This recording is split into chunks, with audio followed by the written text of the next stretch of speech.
മുഅ്മിനീങ്ങളിൽ നിന്നും സകാത്തിന്റെ സ്വത്ത് പിരിക്കാൻ.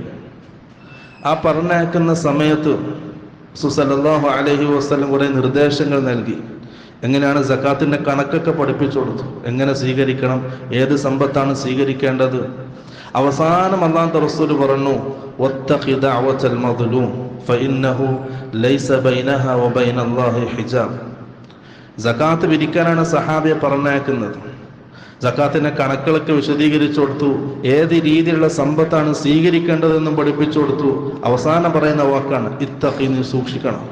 ദഅവത്തൽ മദ്ലൂം, മദ്ലൂമിന്റെ ദുആഇനെ നീ സൂക്ഷിക്കണം. നിന്നാൽ പ്രയാസപ്പെടുന്നവരുടെ, ആക്രമിക്കപ്പെടുന്നവന്റെ, വേദനിപ്പിക്കപ്പെടുന്നവന്റെ ദുആഇനെ നീ സൂക്ഷിക്കണം. കാരണം ഫഇന്നഹു ലൈസ ബൈനഹാ വബൈനല്ലാഹി ഹിജാബ്, ആക്രമിക്കപ്പെടുന്നവന്റെ ദുആഇന്റെയും അല്ലാഹുവിന്റെയും ഇടയിൽ ഒരു മറയുമില്ല, അത് സ്വീകരിക്കപ്പെടും.